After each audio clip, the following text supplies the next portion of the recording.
You've studied English for years. You know the grammar, or you've memorized the words. But the moment a native speaker opens their mouth, it feels like everything vanishes. And even though you're doing your best, you still feel lost. Because no one told you textbook English and real English are two different worlds. The truth is, understanding fast English isn't about knowing more. It's about hearing differently. And today, I'll help you train your ears to finally keep up. In today's episode, you'll enhance not only your English listening abilities, but also your capacity to understand fast real-life conversations. We're exploring a very practical and essential topic: how to comprehend fast native English speakers. If you've ever watched a movie or a YouTube video, or even conversed with a native speaker and felt as though their words pass by too swiftly, don't be concerned. You're not the only one. Rapid English can seem intimidating. But fortunately, with proper techniques and consistent practice, you can train your hearing and your mind to understand native level English effortlessly and naturally. We'll examine real-life examples, useful tips, and straightforward daily exercises that will help you grasp natural English, comprehend sentence rhythm, and identify a connected speech that native speakers utilize constantly. By the time this video concludes, you'll understand how to overcome the speed barrier in English listening and feel more self-assured when communicating with fast speakers. Before we begin the lesson, remember to subscribe to the channel and activate the bell icon if you desire more helpful English learning episodes like this one. So, take out a notebook and a writing instrument and let's commence. Understanding fast native English speakers can feel comparable to attempting to catch a high-speed train. You detect sounds, but they merge together. Words are omitted. Sentences flow into one another. And by the time you believe you've understood something, the conversation has already progressed. This is a challenge nearly every English learner encounters, particularly when they move beyond textbooks and into authentic English. But here's the reality. Fast English isn't impossible to comprehend. It's simply different from what you've been taught in conventional classes. Native speakers communicate with a rhythm. They employ contractions. They connect words. They omit sounds that appear unnecessary to them, and they speak with emotion, pace, and intonation. What you require is not just vocabulary and grammar. What you need is exposure, plus awareness, and then practice. And that's precisely what we'll focus on in this lesson. Let's first understand why native speakers sound so rapid. It's not because they're trying to be challenging. It's merely how natural language functions. When individuals are fluent and at ease in quick English, words become connected. For instance, instead of saying, "What are you doing?" a native speaker might say, "What you doing?" Instead of "I'm going to," you'll hear "I'm going to." These shortcuts allow conversations to flow more quickly and smoothly. That's why even though you may recognize the words, when you hear them compressed together, your brain doesn't identify them rapidly. Native speakers also utilize stress and intonation differently. They emphasize certain words while minimizing others. For example, in the sentence, "I didn't say he stole the money," depending on which word is emphasized, the meaning shifts completely. So understanding fast English is not solely about hearing all the words.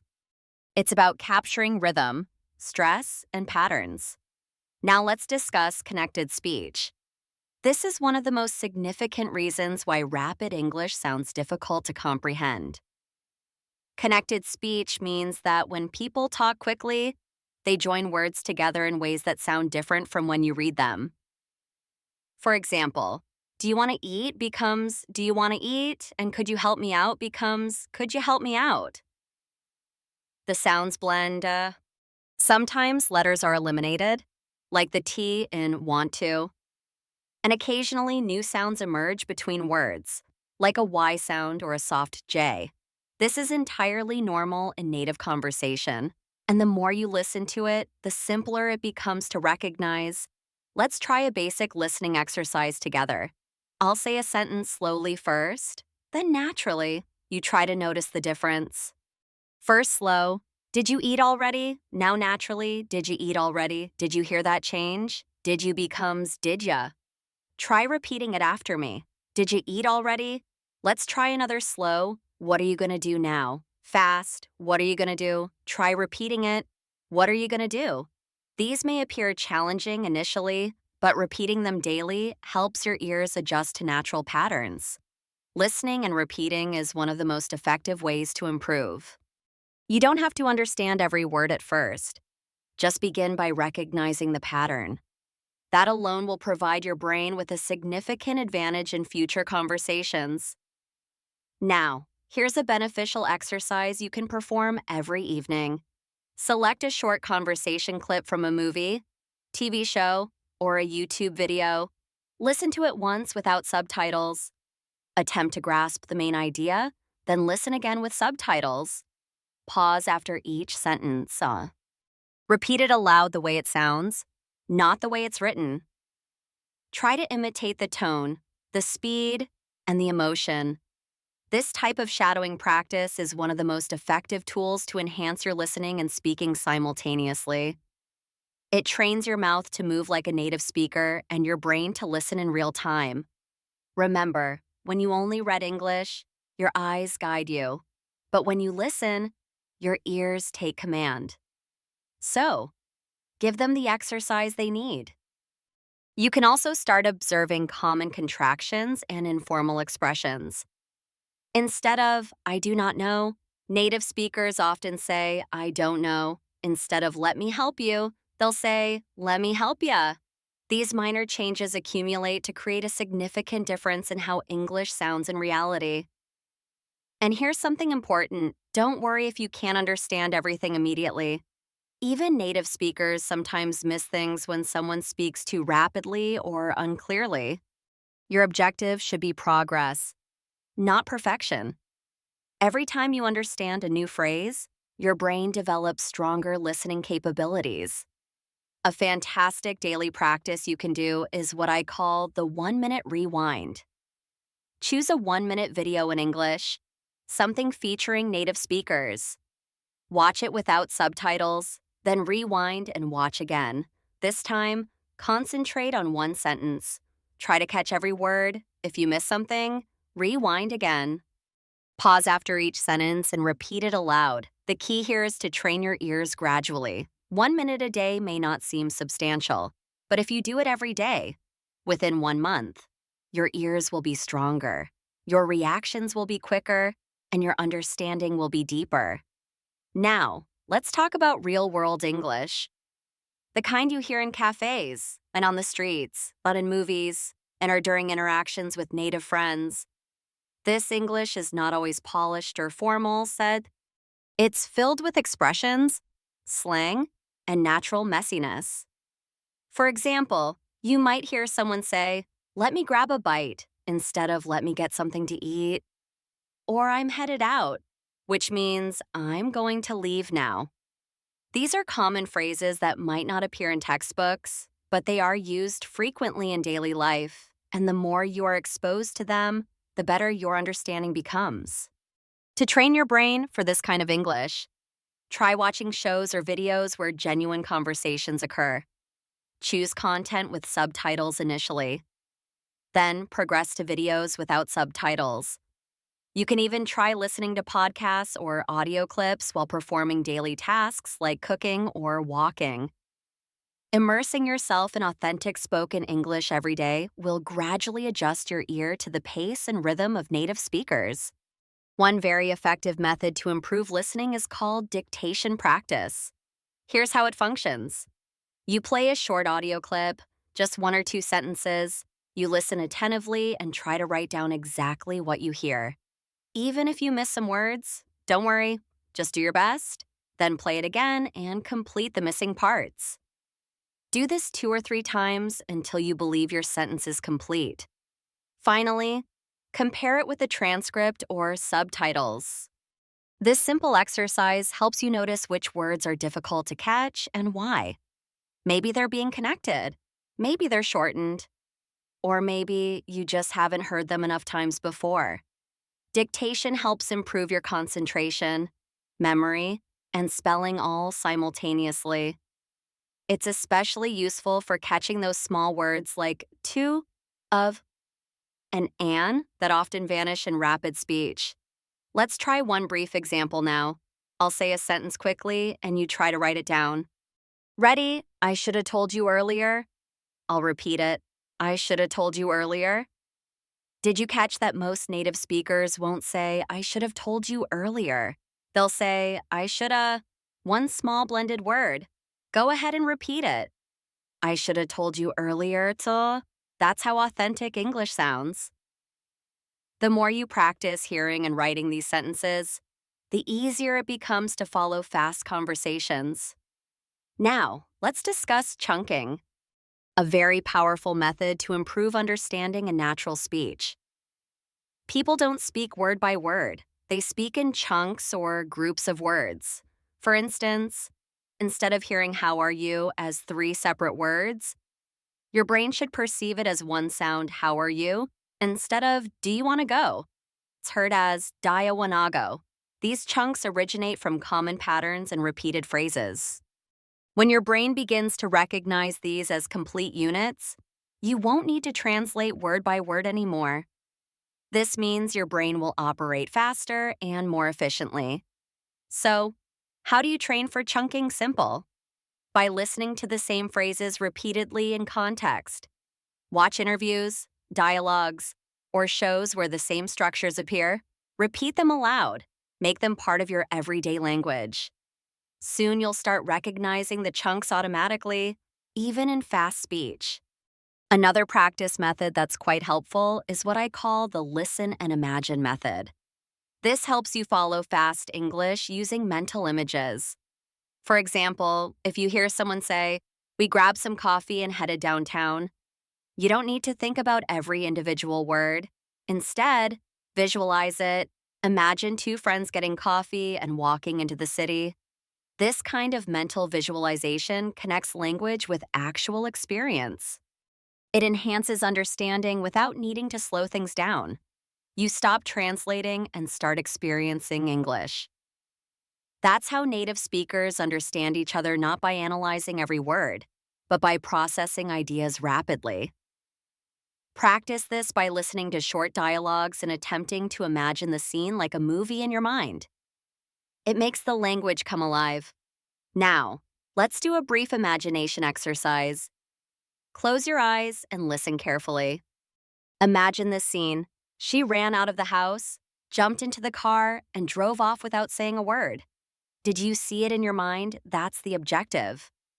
You didn't need to understand every syllable. You followed the meaning because you connected it to a mental image.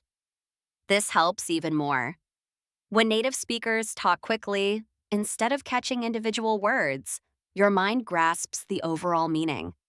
That's a powerful skill, and you can develop it with just 5 minutes daily of this kind of practice. At this point, it's also important to discuss patience and mindset. Understanding fast English doesn't happen overnight. It requires time, and it's okay if you don't understand everything right away. The key is not to give up. Every time you hear native English, even if you miss words, you are training your ears. You are making progress, and progress, even if it's slow, is genuine. Think of listening like physical exercise. The more you do it, the stronger you become. It's not about catching every word. It's about catching more words today than you did yesterday. Celebrate those small victories, and you'll feel motivated to continue. Here's one more practice you can try. It's called repeat after pause. Find a short video or audio clip just a minute long. Play one sentence, then pause. Try to repeat exactly what you heard, then play the next sentence. Repeat again. This shadowing technique helps train your pronunciation, rhythm, and listening simultaneously. The more you practice, the more fluent your speech becomes, and the better your ears get at catching fast English. Even 5 minutes daily with this method can make a significant difference over time. As we continue, I want to share one very helpful habit that many fluent English learners use. It's called active listening. Active listening means you don't just hear the words, you try to understand what's behind them. You pay attention to the tone, the emotion, and the speed. Native speakers often speak quickly, but they also slow down or raise their voice when something is important. For example, if someone says, "I really don't want to go," the word really is extended and emphasized. This is a clue. It indicates the speaker's feeling is strong. You don't need to understand every word to get the message. You just need to listen actively. Practice this by watching short dialogues and noticing how people express emotions with their voice. Soon you'll start capturing meaning even when the language is fast. Another way to improve is by building your background knowledge. Let's say you're watching a video about shopping, travel, or food. If you already know a little about the topic, it's much easier to follow along even if the speaker is fast. Why? Because your brain already anticipates some of the vocabulary and structure. It can predict what's coming next. This is called context-based understanding. So try to select listening material related to topics you're familiar with. If you enjoy cooking, watch cooking videos. If you love sports, listen to sports commentary. Your brain will fill in the gaps more easily when the subject is familiar. This builds both listening confidence and vocabulary simultaneously. Let's do another small exercise to apply what we've learned. I'll describe a scene in fast but natural English. Try to catch the main idea and create a picture in your mind. Here we go. So, I was running late for work, spilled coffee on my shirt, missed the bus, and had to call a ride just to make it to the meeting. Now, pause. What happened here? You might not have caught every word, but you probably understood that the speaker had a rushed and stressful morning. That's the goal. Focus on the meaning, not perfection. Real English is about understanding the message, not catching every syllable. Let's talk about pronunciation now, because this is a key to understanding native English. Native speakers connect words in ways that might seem strange to learners.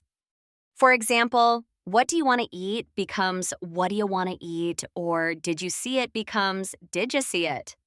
These connections are completely natural, but they make this sentence harder to understand if you're expecting perfect word separation. One way to get accustomed to this is by practicing connected speech yourself. Try to repeat what you hear exactly how you hear it. Say gonna instead of going to. Say wanna instead of want to.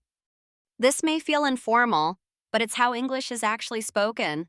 And understanding connected speech is one of the quickest ways to improve your listening. Another practice technique is the echo method.